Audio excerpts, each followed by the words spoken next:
Yo, yo, yo. What up, Jimmy? What up, board?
Yo, yo, yo. What is going on, everybody? Welcome to the stream. It's good to see you.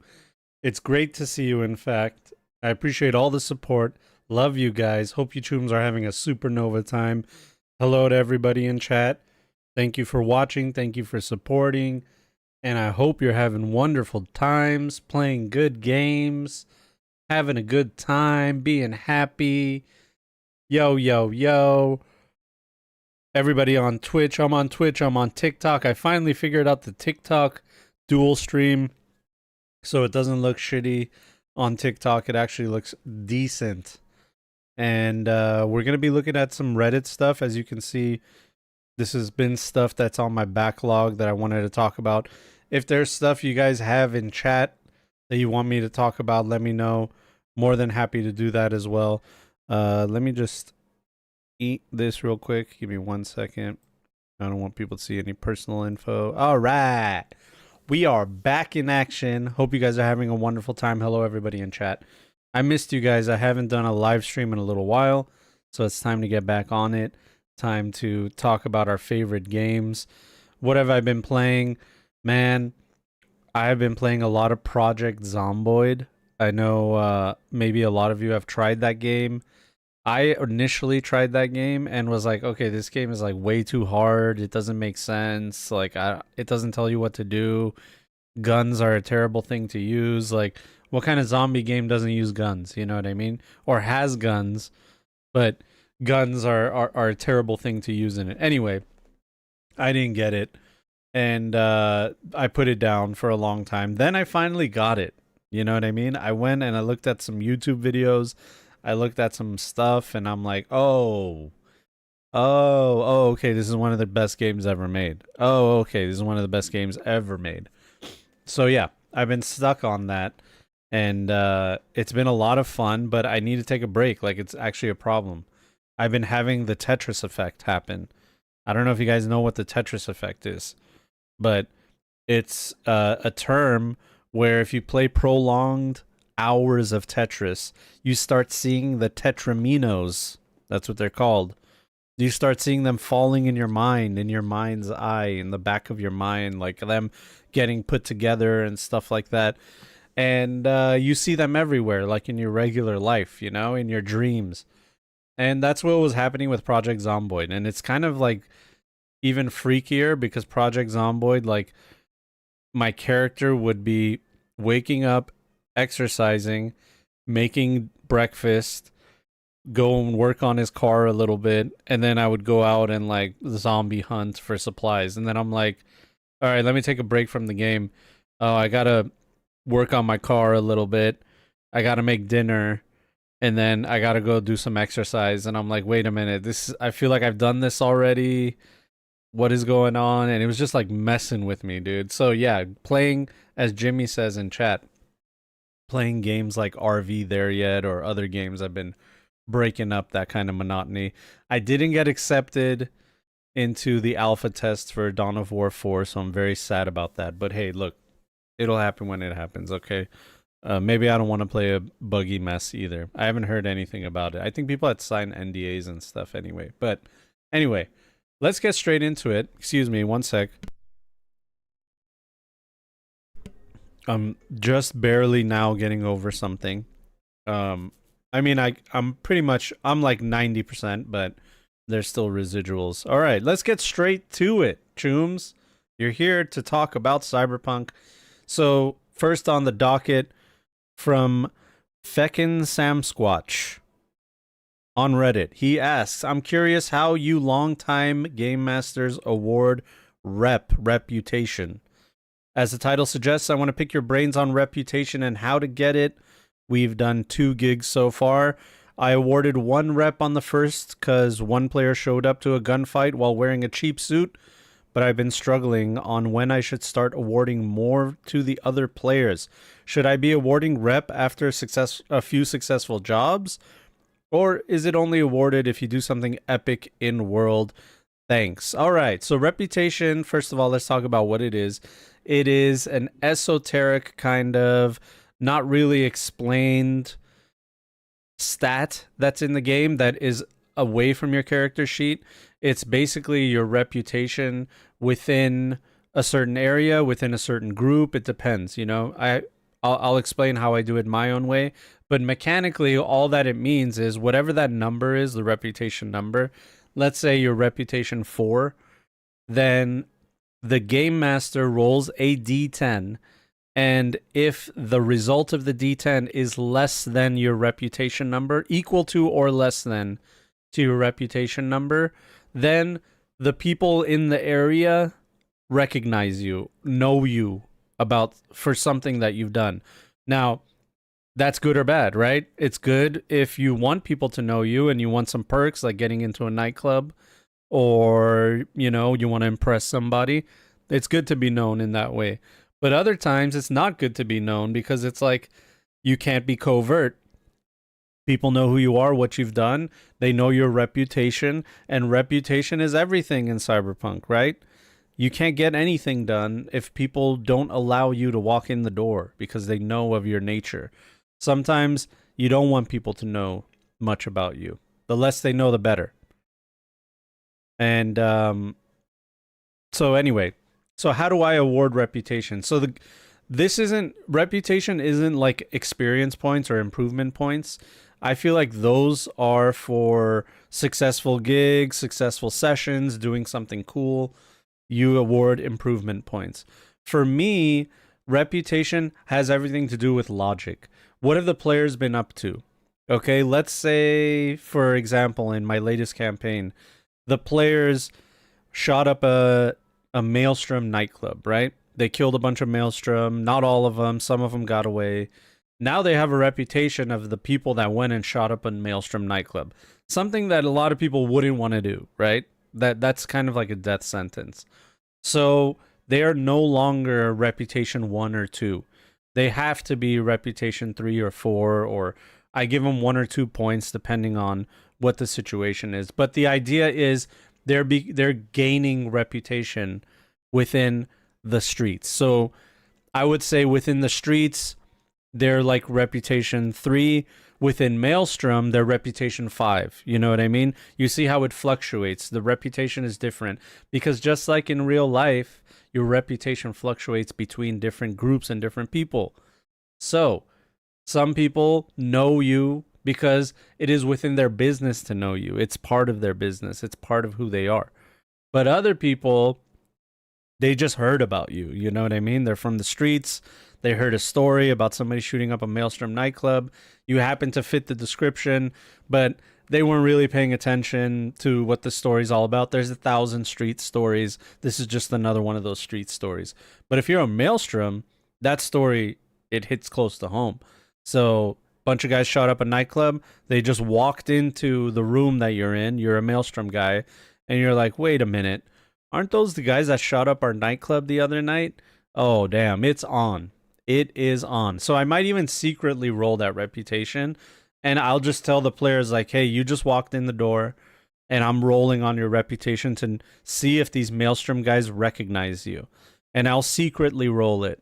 And if it's successful, I might have the players might be like, oh, hey, are people like getting antsy? And then they have to do human perception checks or perception checks to kind of get the vibe of the room. And it's like, okay, you pass your human perception check. You feel like there are more eyes on you now than normal. And the players will decide, like, hey, you know what? Maybe we should get the hell out of here, right? I don't think this is, I don't think we're welcome here. You know what I mean? Jimmy says, I feel like no matter how small a gig in Cyberpunk is, still warrants rep. Yeah. Reputation, anytime you disrupt an organization, you're going to gain reputation. It's like I play a rocker boy because I want everyone to know who I am. And that's good and bad. It's good if you're a rocker boy because you can gain more influence, but it's bad because you gain more enemies. And that's dangerous. It's bad for your character's health. So that's what reputation is all about. I know that the book, you know what? Why don't we get the book going right here? Let me open it up. We always do this, and let me get the book going. All right. And as always, if you guys know where the page is, I will highly appreciate you letting me know. Where's all my Cyberpunk books? It's on my other computer, isn't it? It's on my other computer. It's not there. Yeah, Cyberpunk podcast. No, it's not there. Gosh darn it. Hold on now. Hold on now. Hold your horses. Hold your horses. Cyberpunk. Here it is. Now, unfortunately, this is the copy that Artel Sorian gave me when the book was just coming out. Let's see here. Staying Out of Trouble, 316. That sounds right.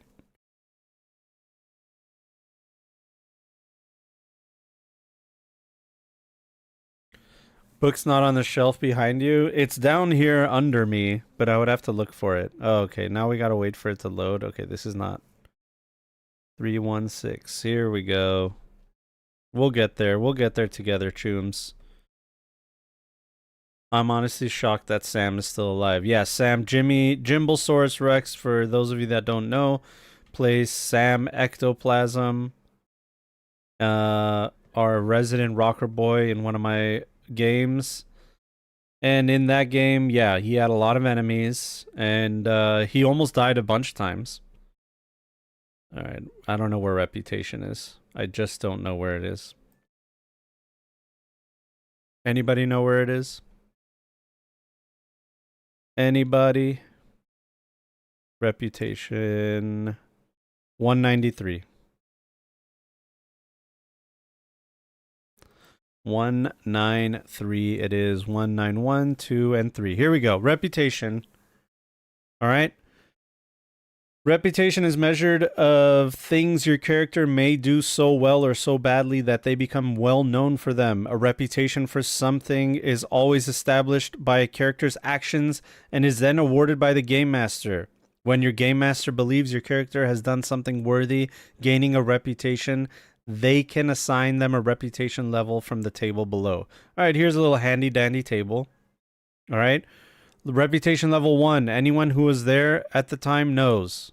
So this is, so if you're rep 1, that means that the people at the Maelstrom nightclub know about it. Obviously they saw you. They were witnesses. They saw you. Reputation 2. Stories have gotten around to immediate friends. The Maelstrom have told local gang members about the stuff that happened. Their fellow members, like, dude, these guys came up, they shot up our nightclub. Okay? So you shoot up the nightclub, you're already at a 1 or a 2. Okay? Number 3, all your coworkers and casual acquaintances know. All right? You start going to the afterlife, and mercs start asking questions like, dude, did you shoot up the Maelstrom nightclub? Because there's word going around that a guy with purple hair and a mohawk and electric guitar with an axe on it shot up the nightclub with his buddies. And that sounds like you, Choom. So that's a reputation 3. Reputation 4. Stories are all over the local area. You know, shooting a Maelstrom hideout nightclub might be a local story. It might be one of those things that people talk about, like, dude, can you believe some crazy nuts out there? I think they were mercs. They went into a Maelstrom nightclub, shot it up. No way, Choom. Who would do something like that? Is that what all that ruckus was last night? So that's at rep 4. So far, I think my players being at rep 4 for this is doable. Reputation 5. Others beyond your local area recognize your name. All right, so this, now we're at a different level. They shot up the nightclub, but they didn't leave a calling card. They didn't leave a name. Maybe Sam Ectoplasm, Jimmy's character, is there. He's a rocker boy, and he's like, after every hit, I leave a calling card, or I tag the wall and I say Sam was here. So now he's at rep 5 because it's like there's a name attached to this. Okay, so my players weren't at a 5 because they didn't go around telling everybody their name, but that could get there. You know what I mean? Shame on you for not having the page numbers at your fingertips. You need to go back to solo school. Yeah. Yep. Number 6. Others beyond your local area know you on site. Okay, so this is a little bit of a stretch. That means that people outside of the organization see you and they know who you are. Okay? So just shooting up the nightclub, I don't think is enough for you to get there. But if you shoot up multiple nightclubs and you're going after Maelstrom on the streets, then it's like, dude, this is the Maelstrom killer guy. I've seen his picture on the garden net. Okay? Your reputation 6 right there. 7, a news story or two has been written about your exploits. Oh my God, you got the reporters on you, dude. CNN or NW17, I think is what it's called. NC17, no, that's rated R, NC7, whatever. It's one of those, all right?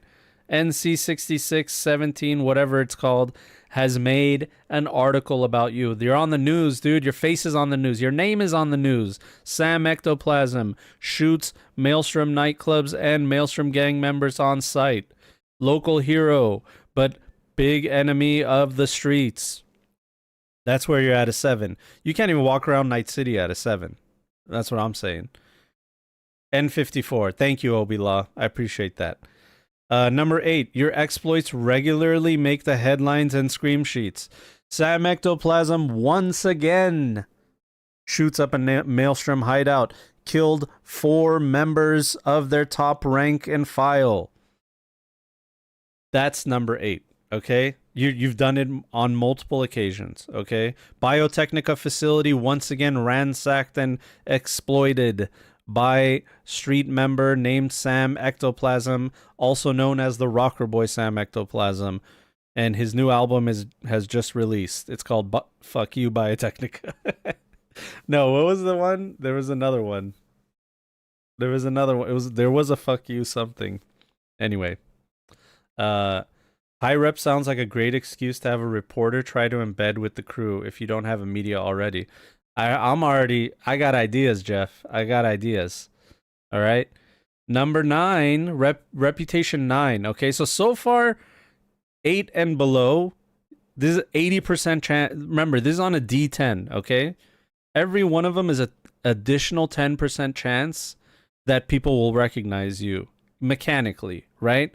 So if you're at an 8, 80% chance that someone will know who you are. Your reputation will be known to them, okay? There's police, people on the streets, like, this is why it fluctuates for me. So, a nomad group outside of Night City, your reputation maybe 1 or 2 with them, right? The stories, there's some stories out there about somebody doing it, but they're not in Night City, so they don't care. They don't care about Maelstrom. 1,000 of them could die and they wouldn't care, you know? So it depends where you are, who you're with. If you're trying to do business in Night City, 80% of chance that people will know who you are. And that could be good or bad. If you're with some cops, they might be like, oh, hey, here's a street vigilante that we like, dude. They're making our job easier. Maelstrom are a pain in our ass, dude. This guy's doing a great job, Dap him up. All that. Number 9, your exploits always make the scream sheets and TV. At this point, the news organization is using you for business, okay? You are their business. They have a department dedicated to the Maelstrom Hunter, okay? Because it makes them so much money and you're so well known. They want to know everything. Where did you go to school? Who was your neighbor? What were you like growing up? Why did you become the Maelstrom Killer? What is the motivation? They want the Netflix documentary on you, all right? That's where you're at 9, okay? Number 10, they made the documentary. You're on Netflix or whatever, worldwide thing. Everybody know you're Johnny Silverhand. They know you by name. They know what you look like. They know what band you were a part of. They know the name of your crew members. They know generally what you were all about. So 10 is insane. You know what I mean? That means that, do I even have to roll? No. The game master doesn't have to roll if you're at a 10 because there's no way for them to fail. Everyone knows who you are. There's no reason to roll on a die. Now, maybe you're wearing a disguise, and that's where like disguise skills and stuff will come into play later on. That's why there are no throwaway skills in the game. They're skills that people don't use at character creation, but later on you're like, oh damn, I gotta get like a disguise skill going right now, dude, because everywhere I go, everyone knows who I am. I need to bring my rep down a little bit. Maybe go into obscurity. Maybe make the players like, dude, I need to make a new character. Like, this guy's way too hot. Like, it's ruining the gameplay. And maybe they'll make a new character, So, that's the deal. Yeah, fuck Biotechnica. That's what it was. I've always thought the singular citywide rep system felt weird. John Wick was a rep 10 in the criminal underworld, but rep 0 to anyone not in the know. Which is, even in the criminal underworld, you remember in the movie John Wick, the guy treated him or killed his dog, and then his dad or boss was, I forgot the exact story, but the dad or the boss was like, you did what to who? So the lower level guy that was new to the streets didn't know who he was because he's coming from outside of the world. So John Wick, even though he's John Wick, to that guy, he was nobody. He didn't know who he was. He was a rep 0, rep 1 maybe, But to the dad, the guy's a rep 10 or rep 9. Like, we know who he is. You can't say his name without inciting fear within the ranks, you know what I mean? Sam Ectoplasm, haven't heard that name in a while. Those were good times. They were good times. He's not dead though. He's still around. Rep 9, I guess, since the guy who killed his dog rolled that 10% chance to not recognize. Yeah, well, that's what I'm saying. I think to that guy, he was a lower rep. Hey, what's up, Valency? Good to see you, bud. Haven't seen you in a long time, man. Wick was lower than that simply because he'd been retired for a while. Yeah, so like I said, the player might want to go lay low a little bit so their reputation diminishes. But it can be a good thing and it can be a bad thing. So to close it all out, how do you reward reputation? It all depends on what the players have done, what they've accomplished, who they're involved with. And what I usually tell my players is, with a certain group, you're this reputation. Within the streets, you're this reputation. Within the police, you're this reputation. And I have them write it down, put it on your character sheet. And then later on in the game, I'll be like, all right, what's your rep? And everybody shares the same reputation, basically, because they're all doing the things together.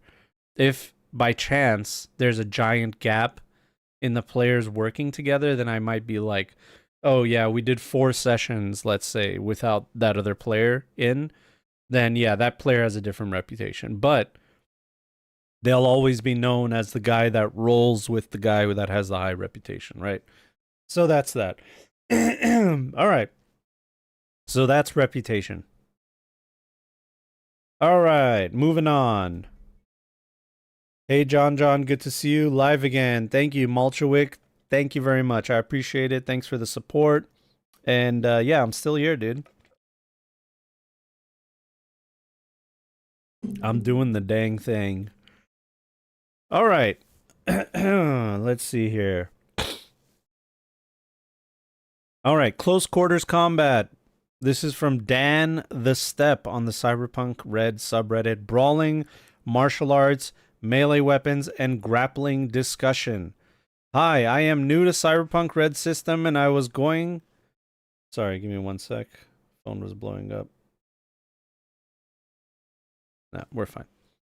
Hi, I am new to Cyberpunk Red system, and I was coming to create my first character in the system, and I found myself in a conundrum about where to spend my skill points in. I know for a fact that I want to go into Kung Fu martial art completely because of one ability that gives you back luck. Pretty cool. However, I am limited for skill points to only go into one other close quarters combat skill group like melee weapons and brawling. However, I am not sure at all on what to pick. I am not sure to what other people have experienced in Cyberpunk Red, but is brawling really to get out of grabs? Okay, I don't think English is their first language. So they want to know, what should I take? I want to take Kung Fu. So let me give you guys a breakdown of what close quarter combat is in Cyberpunk Red. In Cyberpunk Red, there are a few skills that you use for close quarter combat. You use melee for any kind of weapons, any weapons. You use martial arts, which is a ×2 skill. That means it has 2 times the cost to make it better. You use martial arts for hand-to-hand combat using your specific martial arts, like karate, kung fu, whatever. Now, and then there is brawling, which is unarmed combat, not a martial art. This is just, you're a street fighter, basically.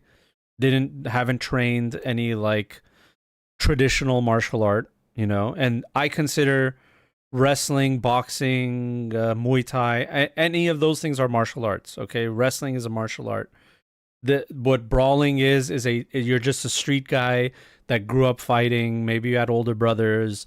Maybe you joined a gang when you were young and you just learned how to fight like that, okay? Now, and that's that kind of hand-to-hand fighting. Now, what's the difference between the two? Melee weapons and martial arts ignore half of the opponent's armor when they do damage, okay? Which is huge. It's a great way to get through someone's armor whenever, they have a high armor and your guns aren't getting through. You can get up close with a katana or with your very skilled martial arts. That's why it's a ×2 skill, because you are the weapon. You don't have a weapon, you are the weapon.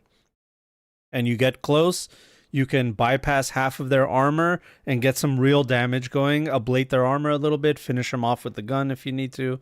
It's totally up to you how you want to do it, but ignoring half armor is big.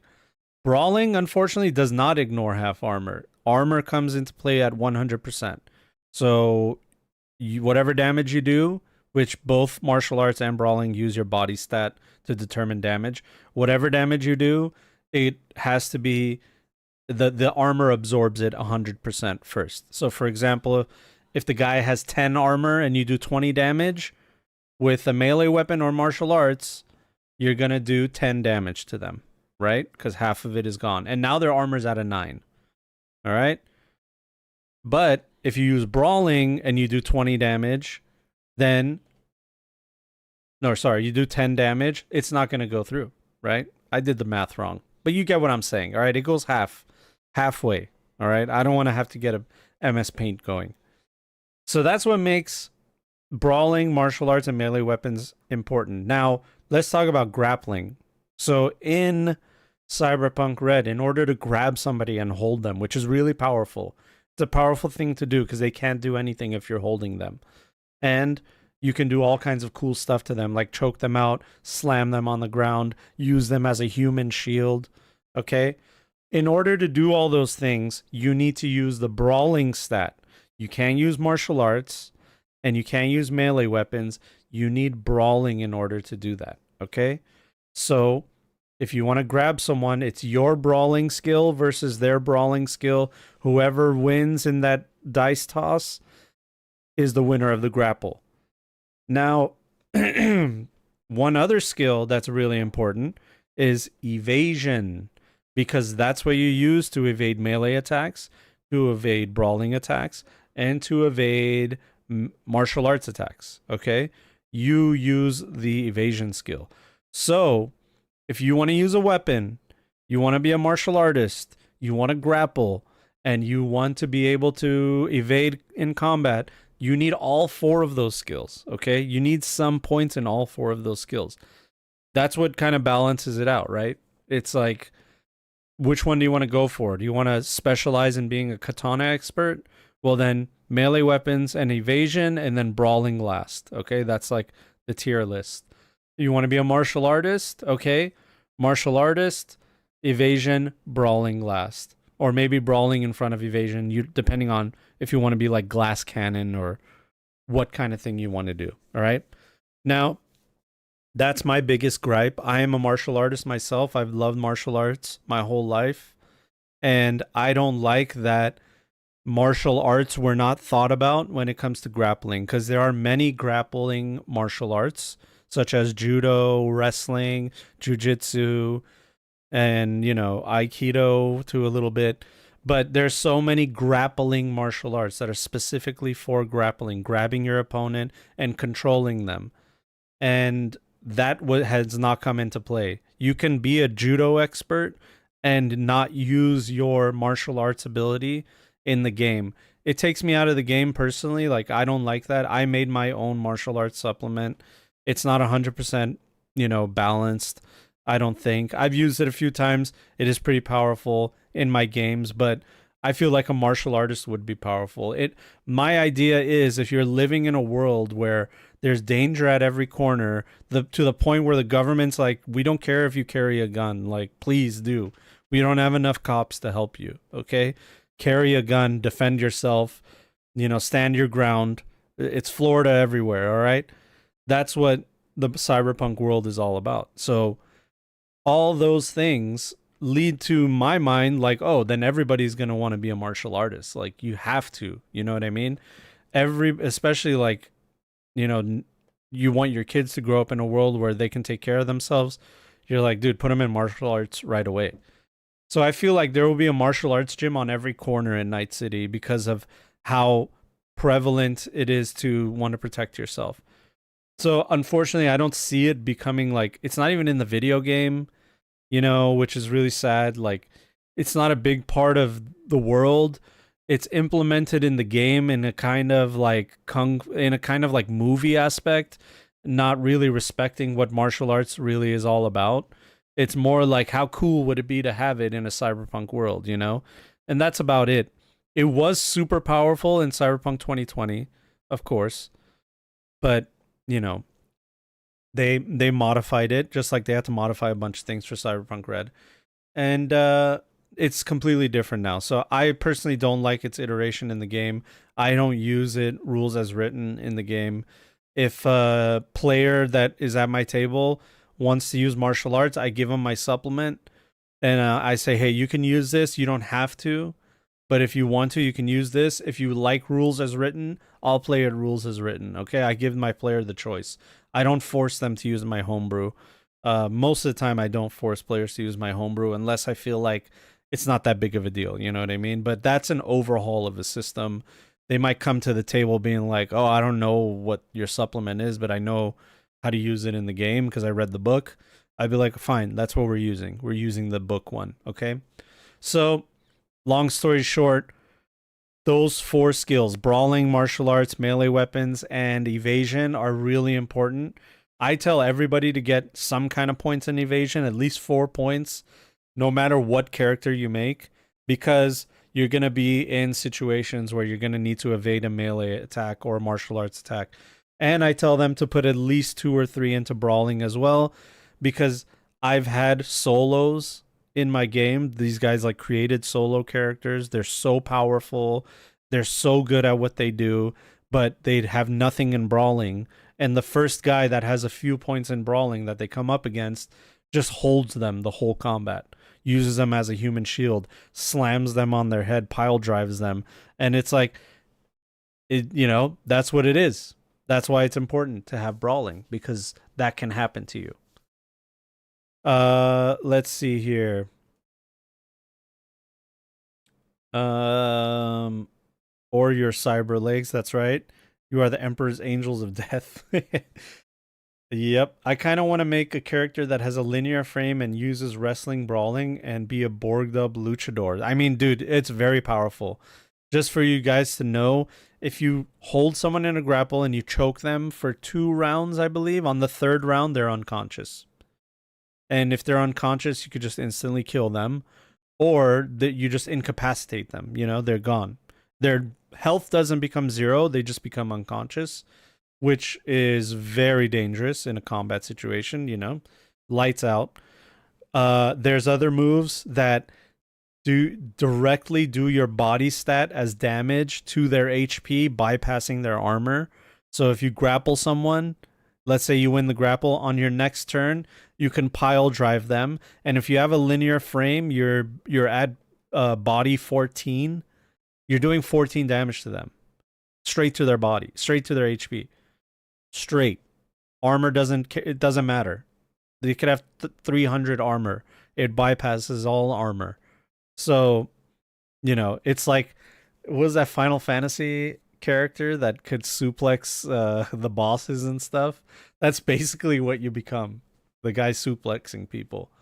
So it's cool, you know. I don't think that I understand the balancing.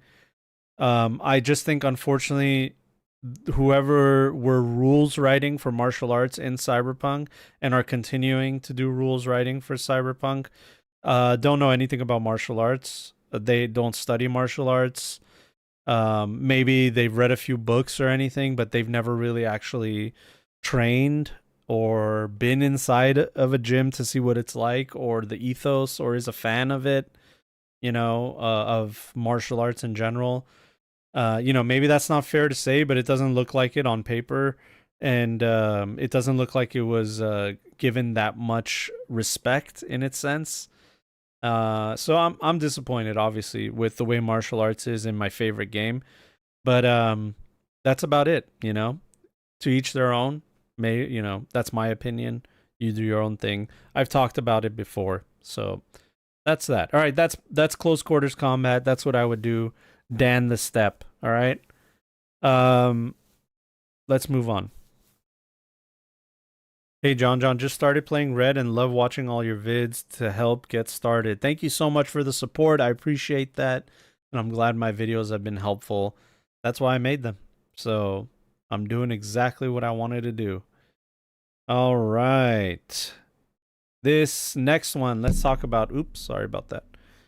We got here from Sparky McDibbin, self-labeled game master on the Cyberpunk Red subreddit, says cyber psychos are the only sane people in Night City. Interesting take. Let's see what's going on here. It's my hypothesis that cyberpsychosis is a reaction to the world around you having gone completely fucking insane. It's a place that views you as the sum of your profitable labor potential and not as a human being. In short, as a collection of potentially remunerative pieces. I'm sorry. My IQ's too low for that word. That's a big word for Elmo. Remunerative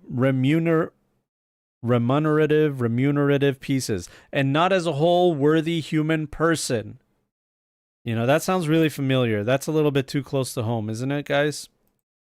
The drop in humanity from installing Chrome is the signal that you, too, are buying into this worldview, that you have started to see yourself as a collection of profitable pieces, and you are upgrading those pieces as you can. The humanity hit from seeing truly terrible things around you is the natural result of your conscience, or what's left of it, rebelling at the consequences of the world's base state. I looked at one of your pieces. Really? Is this you? Huh. Today just got more interesting. Which one of your pieces? I'm so confused. All right. So you just deal with this tension, this stress by trying to shut it out, or with therapy, etc. But eventually you're going to get wound so tight you snap. And when you do, your mind stops seeing people as people and starts to see them as a collection of parts and not as human beings.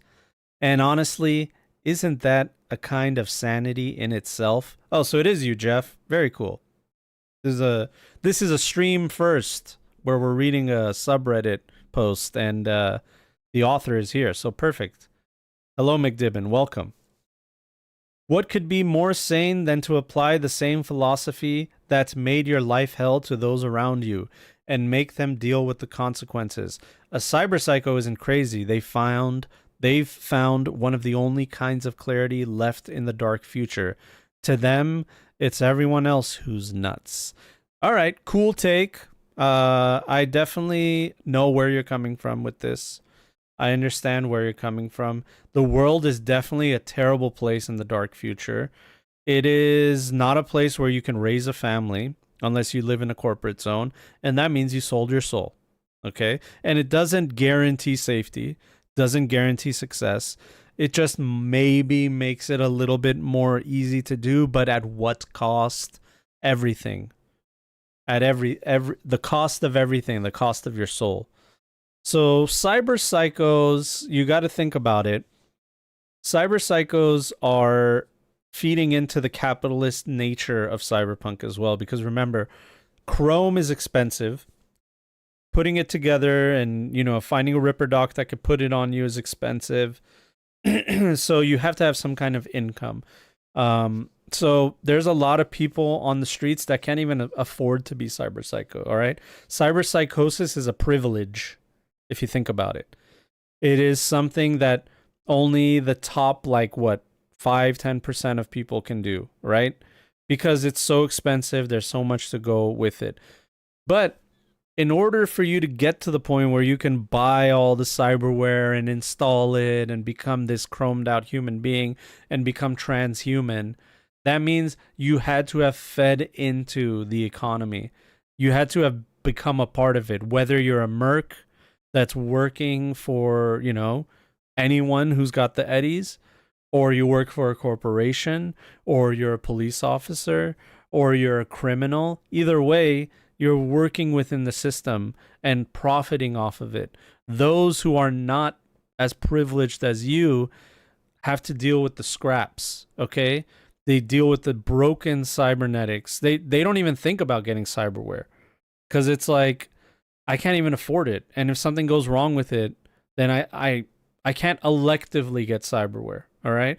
Now, if I lose an arm or a leg or a limb or whatever, eyesight, then maybe my family can put their money together and we can get, I know a night market where as long as you don't ask questions, they got some cyberware for you, right? That's a different situation. That's not them trying to tack on as much cyberware as possible to become a different person. That's them just surviving and getting whatever the bare minimum technology is to just continue with their life. A lot of folks can't afford that. They don't have the privilege and they just don't have a limb or are blind or whatever. You know what I mean? So those of you, those people that can have cyberware and actually become cyber psycho, they are completely a part of the system. So I do agree with you where they've just given up on trying to figure out what the world is. But also, at the end of the day, what can you even do about it? You know what I mean? Like, what can we do today?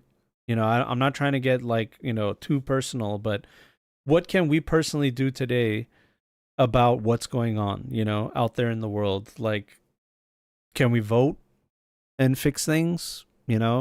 Theoretically, right? That's how we're supposed to be able to do it.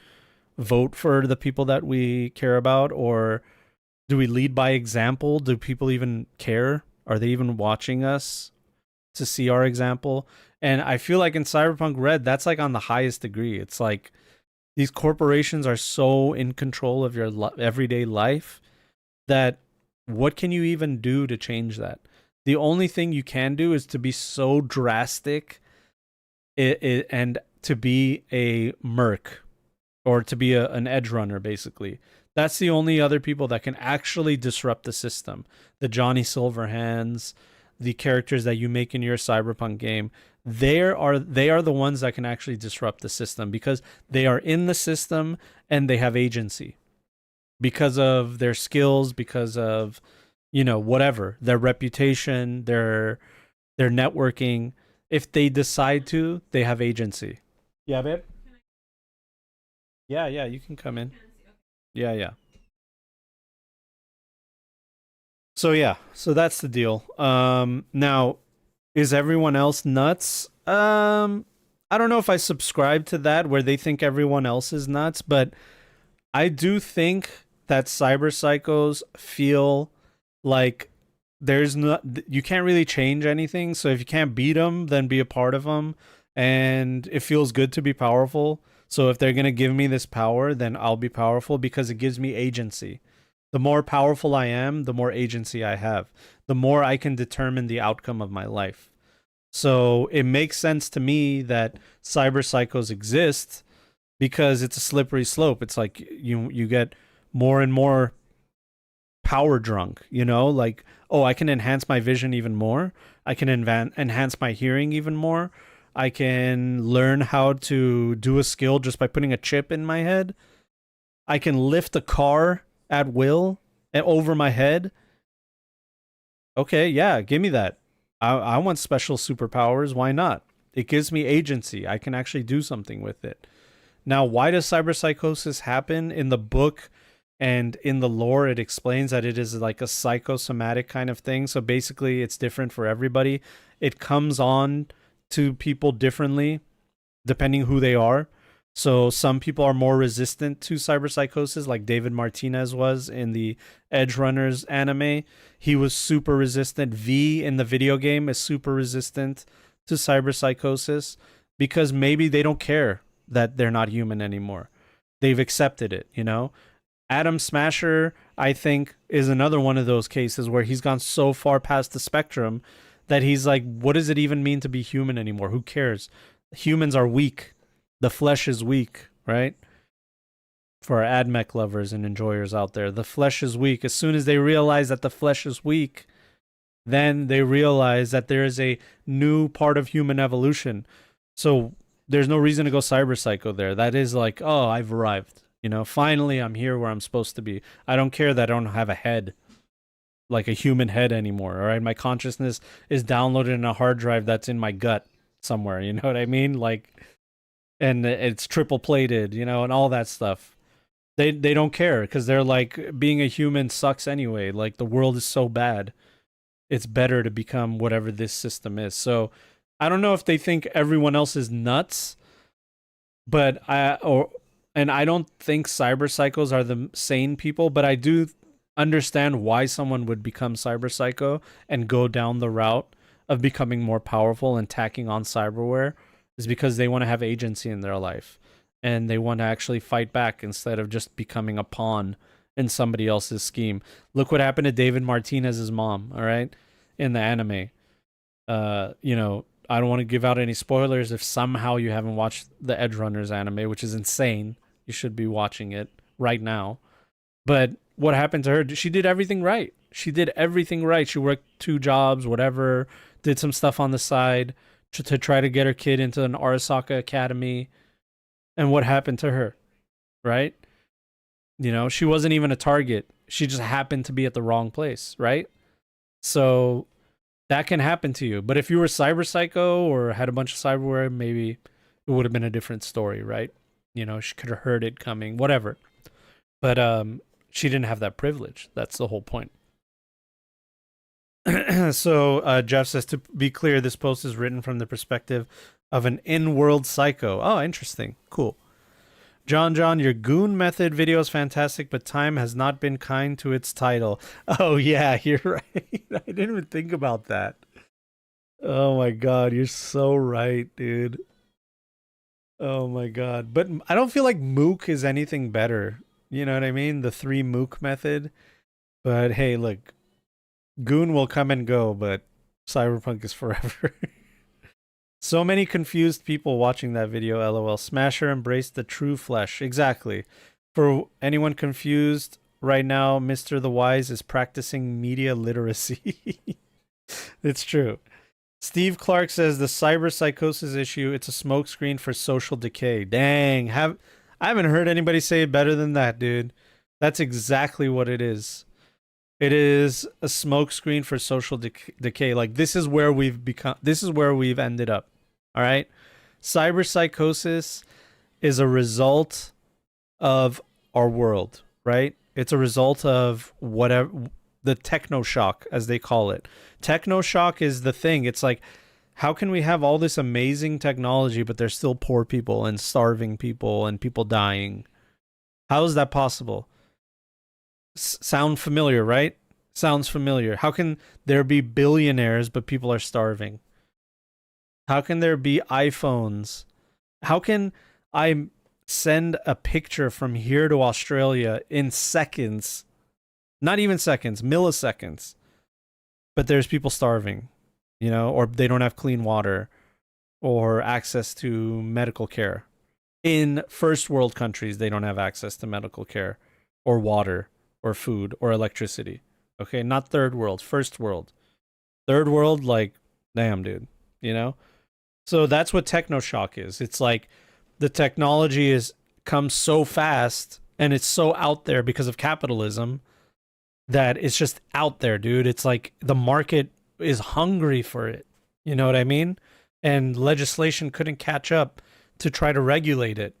And that's why we have situations where we have kids on social media and Roblox and predators are on there and like all the old dinosaurs in government don't even know like what's going on. You know what I mean?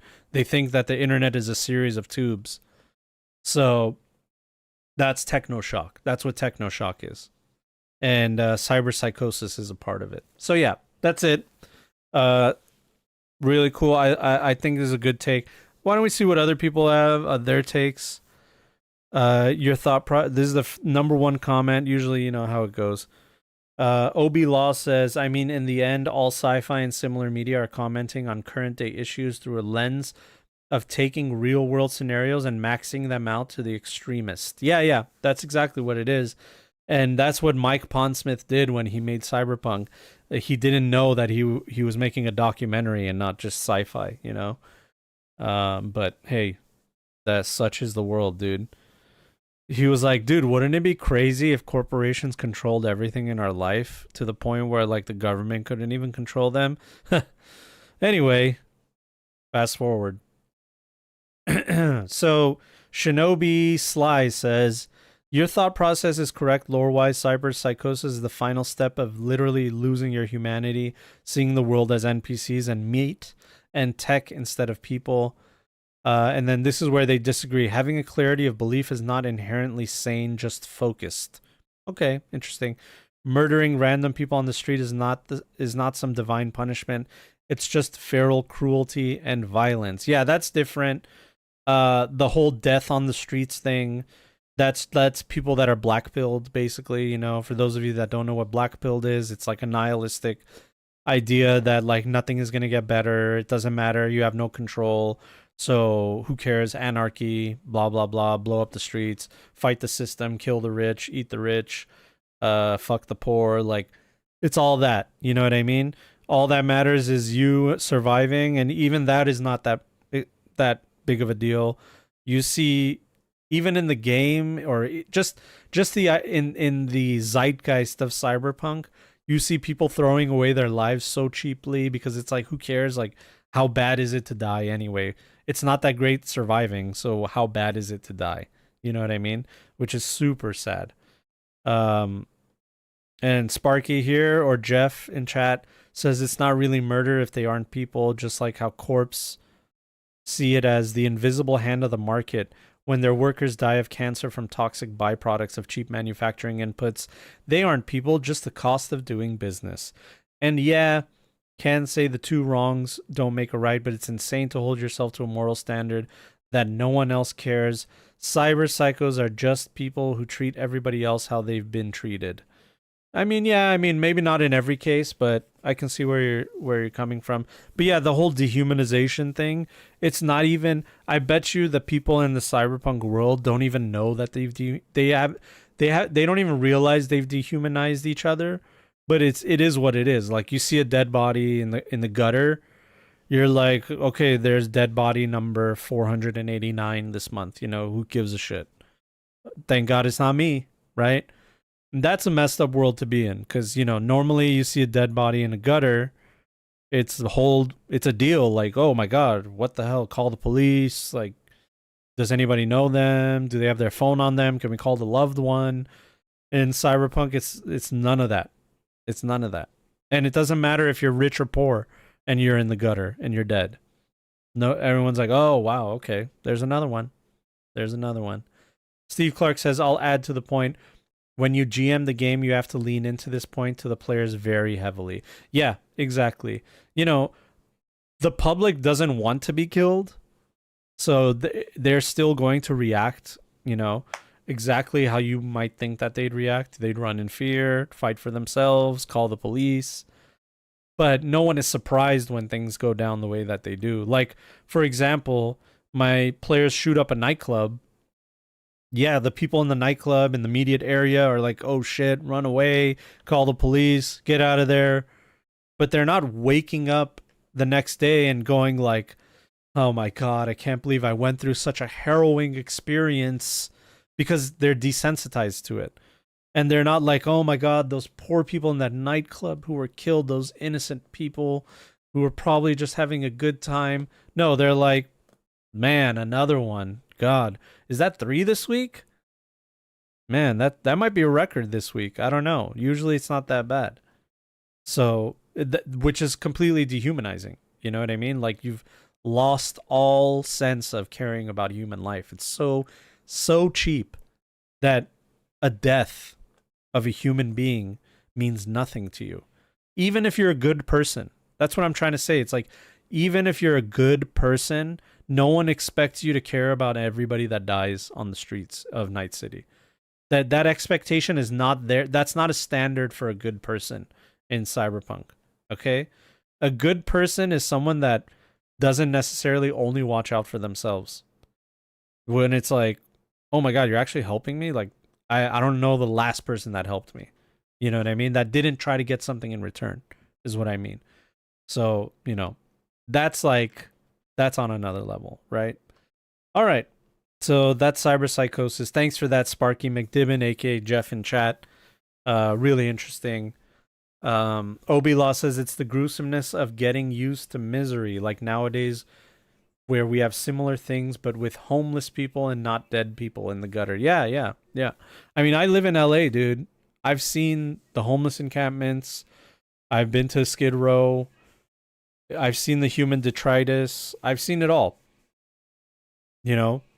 It's no one even bats an eye about it. We're actually like mad at our local officials and governing bodies because they haven't done anything about it. We don't know what to do about it, but that's their job to try to figure it out, and they haven't done anything. You know what I mean? And it's disrupting social life to the point where, dude, I'm a roofer, okay? I worked on a roof in Hollywood or Santa Monica, one of those, Santa Monica. Okay. I worked on a roof in Santa Monica. The house is worth $2.5 million just because of its location and its size and where it is in the neighborhood. Okay. Regular suburban street. Anywhere else in the world, that house is like 600 grand. You know what I mean? Or maybe even less. But since it's in Santa Monica, it's $2.5 million. That's what it is. We're doing the roof, right? Outside of this person's house are homeless people doing drugs right in front of us, okay?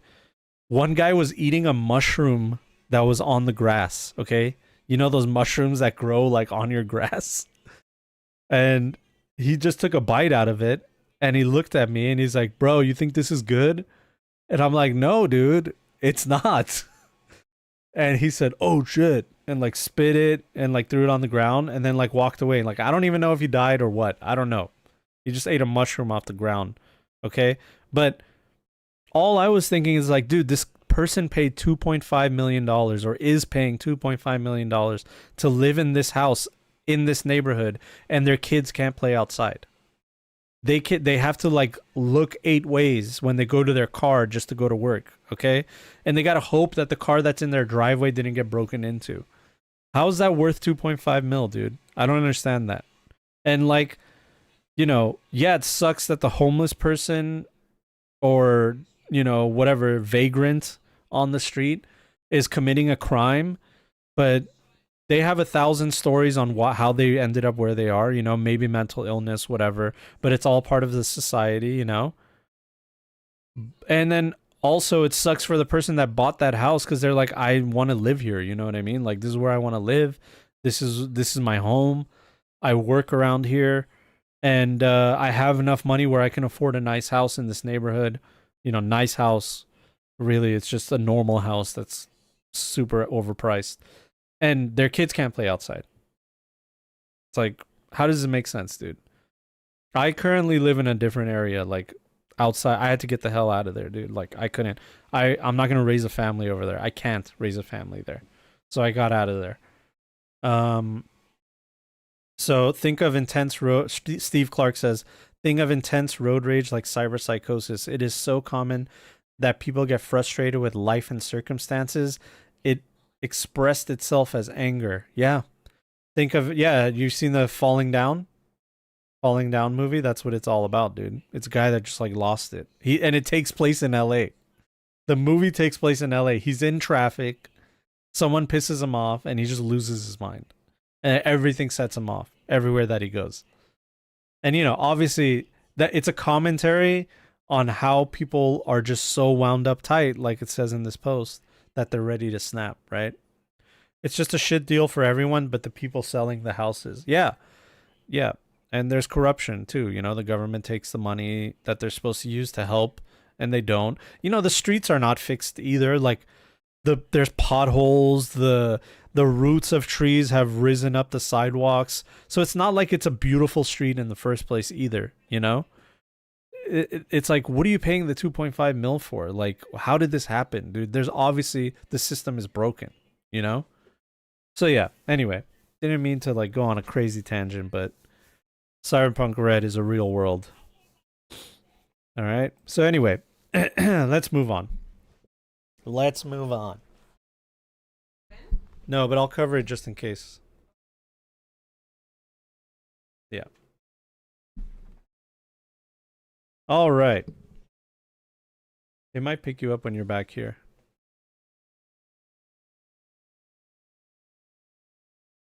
All right, next one, guys. Next one. Let's do this. All right, Cyberpunk Red. Organization tips for GM running online campaign. All right, this is from NorCal79 on the Cyberpunk Red subreddit. What's up, Chooms? I'm a relatively new GM and just completed the second session of my inaugural campaign. Being new at this, my goal is to be organized so that I'm not having to scramble for opponent stat sheets and such. Check out the Goon method. Unfortunately, in the run-up to my last session, life got in the way of my desired prep time, and I found myself having to flip back and forth between rules and stat sheets in the book, which just slowed things down. Oh man, I've been there. I know being more familiar with the rules will fix part of the problem, but I was wondering if there are any other GMs out there who are running games online and what organizational tips and tools you might be able to share. I realize VTTs take out a lot of the work for you, and I have a license for Foundry, but I haven't had a chance to really sink my teeth into it yet. I also know the app is out there too. Can you turn it down, babe, a little bit? Thank you. But my preference would be to keep everything on the computer in front of me. Does anyone have a spreadsheet system that they use for keeping track of things? Something that helps you easily track damage during combat? I'm using Google Docs for my notes and Sheets for some basic stat tracking, but if anyone has something better they can share, especially anything that helps with the math, I'm open to suggestions.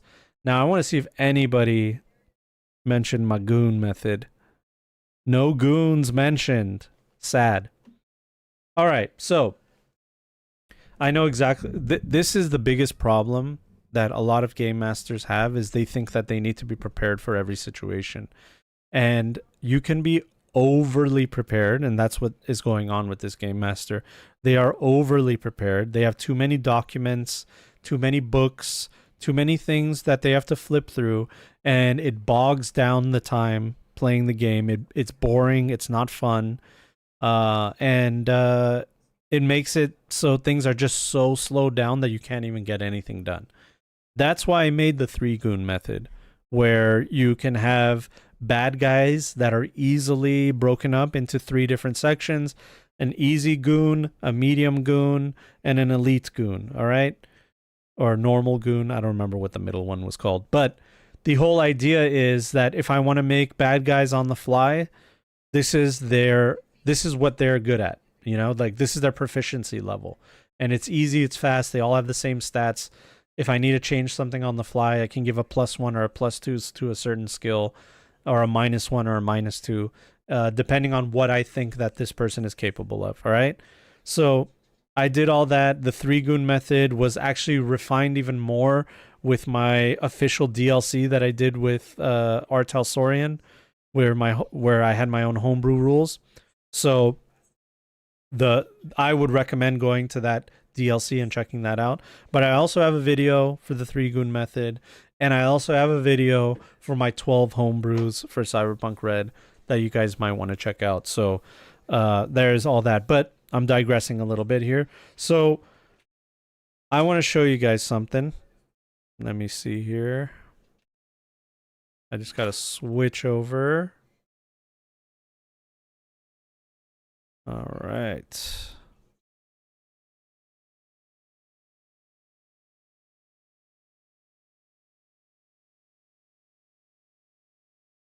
Okay, here we go. So,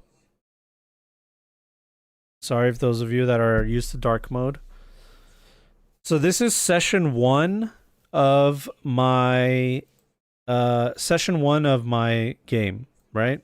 I'm going to delete some of this just to bring it in to make it easier to look. So this is all my preparation for session 1. It ends right here, okay? That's it. This is all I have. I wrote down, this is like a piece of loot that's in the session as well. The RCP Cybernetics RCP-1 Eurodyne, right? I wrote this down just so I can have that idea. But anyway, this is my idea for my players to shoot up a nightclub that is a Maelstrom hangout called the Iron Will, okay? And I have basically everything written down in order. Right here it says Doc, that's one of my players. Maelstrom talks to him about his new cyberarm, mentions how expensive it is. Arata overcharged him like crazy. Arata is the fixer that works with him. So this tells me that at some point in the session, if I feel like I need Doc to be involved, or the player that's playing Doc hasn't really done anything or popped off or interacted, I have something for them. Okay? I have a beat where a Maelstrom will come up to them, talk about their cyberarm, and mention how they paid way too much for it, right? So that's all the preparation I have. I don't have the name of the Maelstrom. I don't have the amount of money that they paid. I don't have, whatever. I don't have anything else. All I have is this interaction, because the meat of the interaction is the most important part. Okay? Next one. Coil is our net runner, which is actually Slink. This is before I knew what they wanted. Here, I'm going to change it now. Meets Brain Stack, a fellow net runner. He's been clocking her for quite some time. A bouncer mentioned her name, and he knew that what was up. He's not going to reveal her, but will instead ask to be let in on the take or the target. Wants to know details. Could inherit a cyber deck from him, Gothic's 4450 cyber deck, and I put the stats on it. So this is all preparation and beforehand, okay? Right? Yeah, thanks for the hook, Choom. Doc was not happy to hear that information. Exactly. That's Doc in chat, by the way, bored. So this is my idea for Slink. I'm about to highlight everything that I didn't include, okay? Right here. None of this went down. I prepared all this. None of it went down. And they did inherit a cyber deck off of a netrunner enemy. If we had investigated it further, they would have known that the netrunner's name was Brainstack and that and all this stuff had happened. But the way that the session was flowing, we didn't do it. Okay? So I just cut all that part out and just told them, like, hey, you got a cyber deck off their body. Excuse me. And here's the stats. There you go. That's all my. So you see how for each character, I have in the each player in my in the session, I have like a little beat for them, right? Next, Darby. His emergent AI will. I didn't even finish it. Okay, I don't know why I didn't finish it. This happened so long ago, but all I needed to know was about his emergent AI. Okay, I think I ended up not involving his AI, or I did for a second, where I was like the AI. So he has like an AI robot that's like with him at all times, and the AI was like, "Hey, I detect like elevated heartbeats around you. Is everything okay?" And that was the elevated heartbeats of the maelstrom, knowing like that something was gonna go down, right? So that was that. So each player has like a little thing that's going on. Now let's get down to what happens in the session. All right. This is just me brainstorming what I'm going to do in this session. They're going to a nightclub. All right.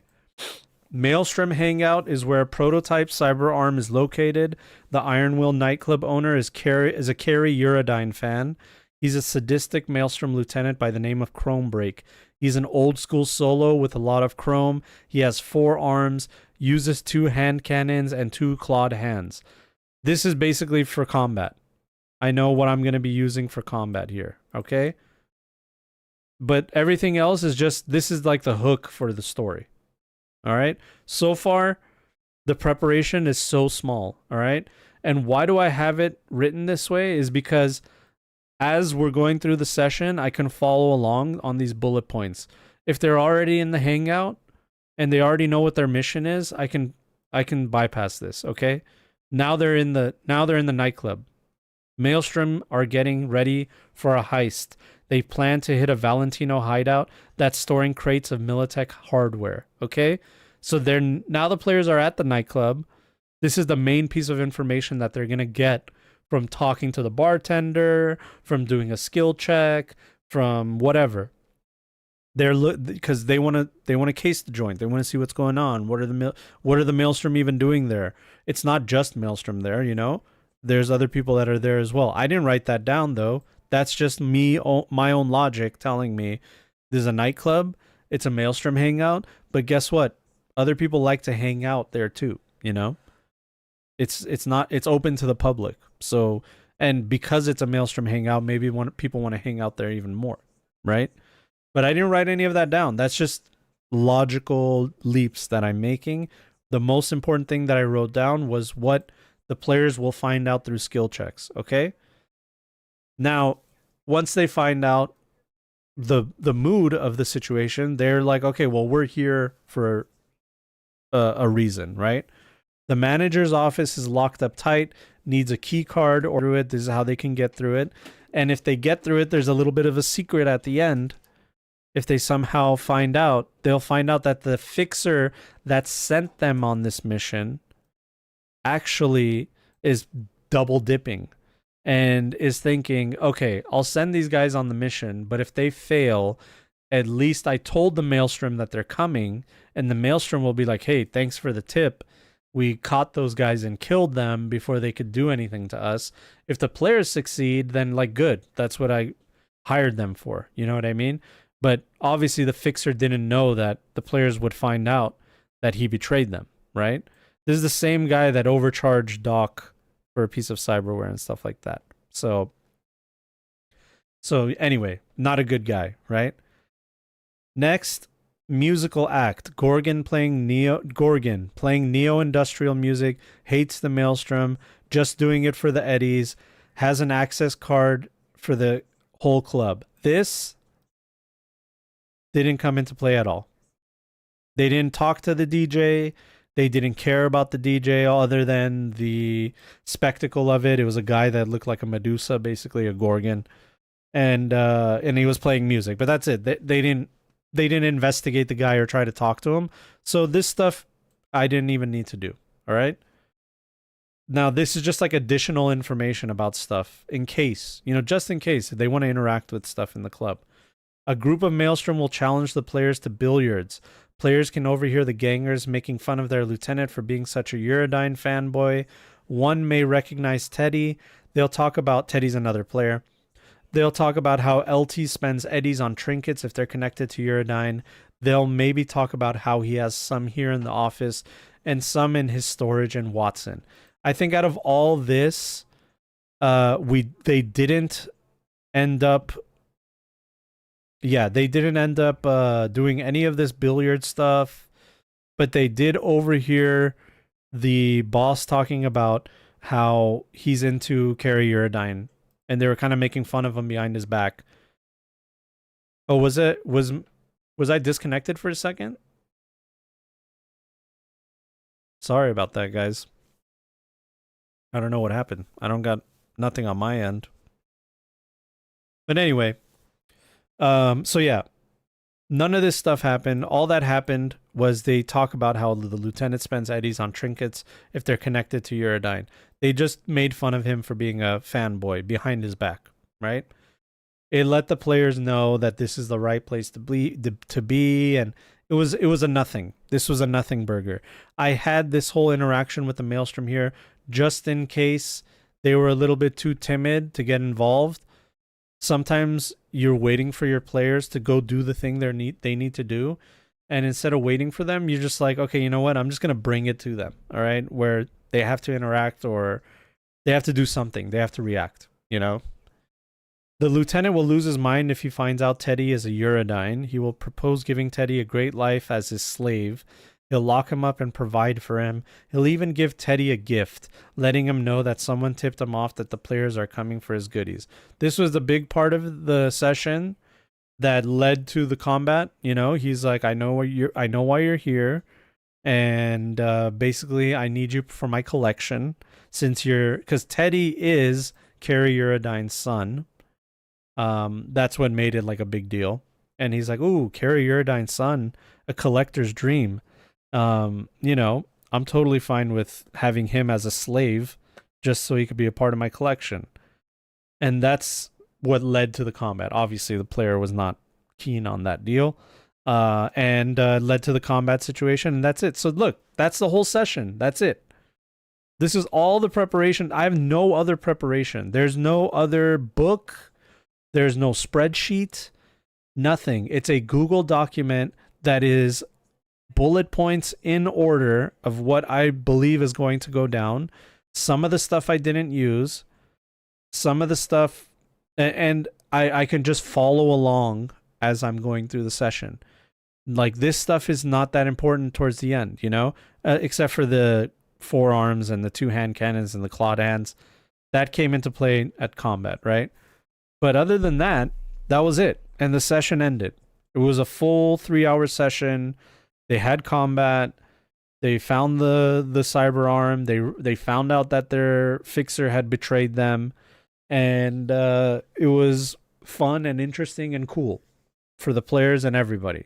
And the session was over. Now it's time to do the next session. After the session was over, I wrote these 2 bullet points down just to kind of remind me that, like, hey, these are important. Arata, their fixer, has a big target on him from the players, especially Theo and Doc. They want to source his resources and run a heist on him sometime. Okay? Maelstrom is now an enemy of some sort. They just shot up the nightclub, right? So this is just to remind me, hey, before you prepare for the next session, remember that these 2 big important things happened last session. Okay? And so I'm starting anew right here, right? This is when I come back to it, it's blank right here for me. And this is all I have. Then I can go on and do the same thing here. Each one of these is a little bullet point. This is information about the people that are involved. And after the information, like this is just here in case I need it. All I need to know is this, okay? This is the most important part of this information. I'm going to put it in green. All right. Trackmaster. Okay. I just need their names and their title within their gang. Because if the players then want to, like, find out more information about this NPC, then I have all this stuff here. All right. Then I have all this. Oops. Okay. So green, important. Yellow, situational.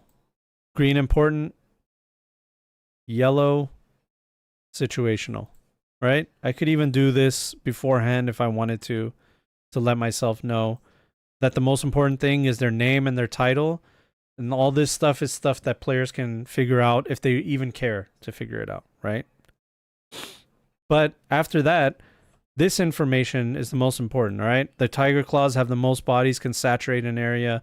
Metal vultures are disruptive and can use brute force to cause panic. The Hecate ring can make precision attacks in order, blah, blah, blah, blah, blah. All right, so this is like, this is the meat of the session, right? Arata is on a street promotion. He's working with Fujisan Corp, a subsidiary of Arasaka. They sell weapons, ammo, and cyberware to the general public. Mid-level weapons with some luxury. I changed this.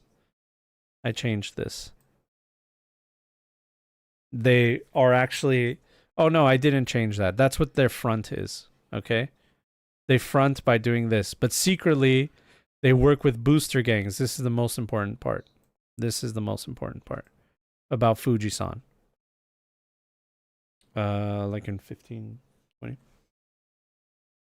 They're secretly working with booster gangs to cause chaos throughout the city in a coordinated effort to bleed city resources in specific areas. It's all part of a larger plot that no one really knows about, including the game master. Arata is given the chance to prove himself as he sits at the big kids table. His job is to forge an alliance with the Tiger Claws East, the Hecate Ring, city nomads, and the Metal Vultures, tech heads. These gangs do not usually work with each other, nor do they have any type of relationship. It is a true test for Arata. If it were to go wrong, that would be a very embarrassing outcome for Arata. So, basically, what is this? Remove the space? What? Oh. I have no way of banning that person right now. Whatever. Oh, wait, I can do it here, I think. Yes? No? No? Can I ban that person? Whatever, dude. Don't click on any of those links, guys. Don't click on links from weird people. All right? So, the most important part of it is Arata is on a street promotion with a corp called Fujisan. All right? Subsidiary of Arasaka. Fujisan secretly works with booster gangs. These are the 3 booster gang leaders that Arata is working with. Boom. I'm ready to go. Right? And one by one, we go through it. These are other NPCs.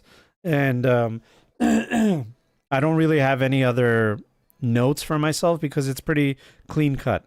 They want to go and disrupt this meeting. The players told me, hey, we want to hit Arata where it hurts. And I told them, well, he has a very important meeting coming up. That's what they found out on their own. And they wanted to disrupt the meeting. And these are the people that are in the meeting. Okay? At that point, it's up to the players to decide what happens. They decided what happens. Everything else was on the fly. All the other stuff that happened within session was on the fly. So that's what happened.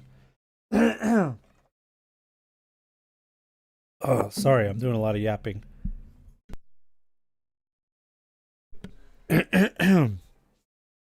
All right.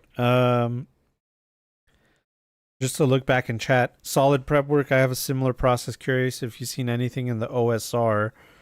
No, I haven't seen anything. In I don't really follow OSR all that much. I do appreciate old school stuff, but I don't really follow it all that much. Valency says parallels are the biggest thing to remember in DMing. Doesn't matter if you're at a nightclub, a hideout, a supermarket, as long as the lanes are similar, you can adapt. Yeah, it's called having constraints. So basically, that was a long way for me to tell you that you have over-prepared NorCal 79. You have too many things. That's why I'm not a fan of random charts within session. I don't like using random NPC charts like NPC personalities, NPC names, locations. All that stuff should happen before the session, all right? Use it before the session, no problem. But during the session, we got to go, okay? We have no time. I don't want to look through the book for anything unless we absolutely need to know the answer, all right? But I don't want to pick up the book. I barely want to look at my notes, and I want to be there in the moment and playing the game. You know what I mean? So that's my idea. All right? All right, let's do one more. Let's do one more. All right, this is from Dex and a bunch of hyphens. I didn't know you could do that. Dex and a bunch of hyphens on the Cyberpunk Red subreddit. The crew met, did the gig, and went home. Now what? Now what do we do? I'm starting my game up again after a pretty long hiatus. Considering we only did around 8 to 10 sessions, I figured now would be a good time to implement any changes based on the experience so far. And one of my major hardships was bringing this crew together. What? You guys did 10 sessions and they're not together? The first time... Hold on. Started game back up after a pretty long hiatus. Oh, okay, so you guys did 10 sessions. Now you're coming back. Okay. The first time... So how long had it been? Was bringing the... It doesn't say how long. Okay. The first time it was easy. A fixer who knew all the members individually assembled them together as a crew, but after that first gig, none of the players are really left with much reason to stick together. What I ended up doing is having the fixer give the group's information to someone else who then gave it to someone else, which with each of them hiring the group for their respective gigs. But this just feels a little contrived and not particularly organic. Any GMs have any advice for encouraging the crew to stick together and form bonds that would last between gigs? All right. This is a great question, actually. Also, I have definitely over-prepared. Wait, what is this? Oh, from Afra Benny. Hey, John, just want to say thanks. I am gearing up to GM 2020 for the first time, and your videos have been super helpful. 3-Goon Method, Brainware Blowout, and Net Running Breakdown, to name a few. That's awesome, dude. Also, I have definitely over-prepared. Yeah, that happens a lot, dude. That happens a lot. Yeah, if you find yourself going to your notes often, exactly what Valency said. Take some stuff out, okay? Because even with my sparse notes here, look how much I didn't use. I still didn't use... Some of them I didn't use like almost all of the notes. You know what I mean? So that's going to happen. But anyway, back to this. So what I'm curious about is how you can do 8 to 10 sessions of gameplay, assuming they're at least 2 hours each. So 20 hours of gameplay. And you go through all that hardship together as mercs and you don't bond, you know what I mean? Because if you think about it, I understand the whole gig mentality where like, hey, you're a mercenary, I'm a mercenary, we're doing our gigs, we make our money and we split. I get that. I totally get that. But at some point, you guys are going to have the same enemies, right? You guys are working together for the... You know, the example that I gave earlier, you shoot up on Maelstrom nightclub together. After that, Maelstrom hates all of you, you know, as a collective. So yeah, you can go off on your own and do your own gigs, which my players do. And I say in downtime, you work with other people and then you guys eventually come back together. You know what I mean? But you guys should already have a bond together because of the stuff that you've been through. What I've always told people is the players don't have to be, not the players, the player characters don't have to be friends with each other, but they're coworkers. And what is it about good coworkers, okay? Good coworkers are not friends that you hang out with necessarily. You know, they might be your friends, but they're just people that you know that you can count on when it comes to work, okay? When you clock in, you both clock in, you both know you have a job to do. And you can trust that the other person is going to do their job. And then when you guys clock out, that's it. You know, maybe you follow each other on Facebook or something or Instagram. And that's about it. You know, you're not going to birthday parties. You're not inviting them over for Christmas. But when it comes to work, they're in the concept of like working together, you guys can trust each other. It's the same thing with the player characters, all right? You guys know that in a life or death situation where you need someone that you can trust, that this particular person can be trusted. That's a good coworker to me, okay? And because of that, you guys kind of do form a little bit of a bond, you know what I mean? You have a bond with each other where you're like, I have family members that I can't even take with me on these gigs. And they're not trying to save, and this person that's not my family member saved my life on countless occasions. I've saved their life on countless occasions. We've both become successful, and our bank accounts have money in them because of each other. All right. That means a lot more in the world of cyberpunk than a lot of things. So I don't know what you would need to do to form a bond between them, but I think having a common enemy is really important, where there is a common enemy that hates them, that is looking for them. So they all say like, hey, let's just stick together because, you know, the group is stronger than the sum of its parts. The sum of its parts is stronger than the individuals, whatever the saying is. But that's the whole idea of it, right? The whole idea is a common enemy brings them together. Also, they're in a business together. They are business partners, okay? You four players, their characters, they work with a fixer, and the fixer's like, okay, I got another job for you guys. You can't just be like, oh, by the way, you know, our netrunner, I replaced him with this guy. The fixer might be like, okay, well, I don't want that guy there. I don't know him. I don't trust him. I don't care if he's your buddy. I don't care if you say he's capable. I need a netrunner for this job. You guys worked with that netrunner. I've seen what they can do. I want them back. You know what I mean? And that also creates a different bond where it's like you're forced to work together now because you're a victim of your success. Okay? So I think after 8 to 10 sessions, that bond should already be there. The players should already want to work with each other. Okay? Sorry. The players should want to already work together. They don't trust other people. And I don't know what else you would need to do to make them bond with each other. I kind of need a little bit more information here. Like, I need to know, are the players actively, like, kind of PvP not working together or something like that? I don't know.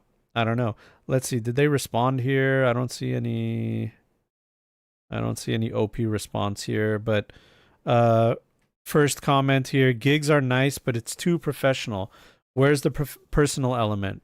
Right now, your PCs go to work, clock out, and go home. Give them work that follows them home. Common enemy. An ever-looming threat that ties them together. Common enemy. Surgically implanted bombs, killware that will zero them if they don't find the decryption key. Make them do a little overtime. If none of this tickles your fancy, the Mystery Rules DLC, did someone say murder, would also work very well here. Oh, I never thought about that. But yeah, that exactly what Will Be 404 said. The players are in too deep with each other already. They're making money together. They're in danger together. They have common enemies. And they're successful together. So they have no incentive to not want to work together. I'm not saying that they don't do side gigs and work with other people. But when it comes down to like, hey, we're doing phase 2 of the plan, they're not like, okay, I'm not sure if I'll make the team. It's like, no, we are the team. We're doing phase 1, 2, 3, and 4 together. That's it. Until one of us dies, then maybe we'll replace another guy. But even then, maybe we won't replace you. But it's like, don't break something that isn't broken, or don't fix something that isn't broken, right? So that's what my recommendation is. I know it's kind of hard after a hiatus to try to bring the characters back together, but there's ways you can do it. I always like looking at their life path, what's going on with their life path. In fact, I like to connect everybody's life path with like somebody, usually a fixer that knows everybody, all 4 of them or all 3 of the players, whatever. A fixer knows all of the players, or knows one of the players that introduced him to the other players, that kind of situation.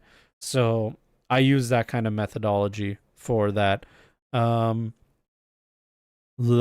Bateliver. Le Bateliver. Sorry, I don't know how to say that name. I apologize.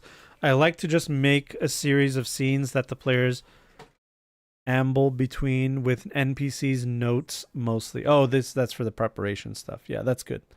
Valency, by the way, I've slowly developed half pages of new character sheets for Red. I have a title preview of it so far. Worked with HSG David off and on to develop it. I'll send you a DM on Discord. Feel free to show. Dude, heck yeah, dude. Yeah, Valency makes some beautiful stuff. So I'm more than happy to show what we got here. Nice. Dude, that's awesome, dude. Thank you. Yeah, that looks really nice. Luck left, death saves, armor. Nice. I like this. Thank you. Yeah, when it's out, I'll make sure to let everybody know. I'll share it on Discord and stuff like that as well. Very cool. Oh, wait. Maybe you guys can't see it that well. There you go. Move my head a little. There. Very cool. All right. All right, Chooms. We did it. We did it.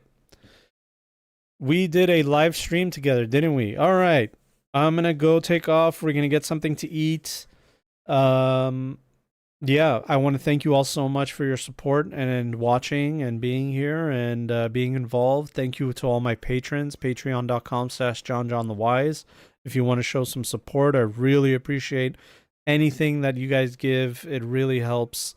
And, you know, if you can't, a like, a subscribe, a comment, all those kinds of engagements helps a lot.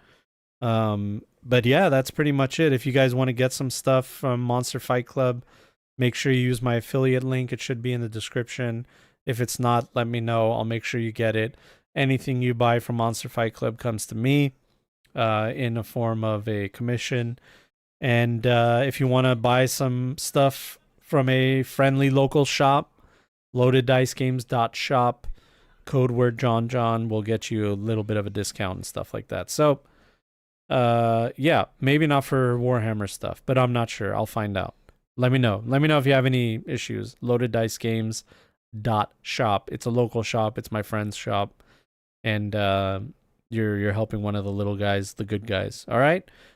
Thank you, Chooms. I appreciate it. Hope you guys have a wonderful day. Have many great games. Send me all your suggestions, johnjohnthewise@gmail.com. If you have any questions or anything like that, maybe we'll talk about it on our next live. All right? Have a wonderful day. Take care, guys. Goodbye.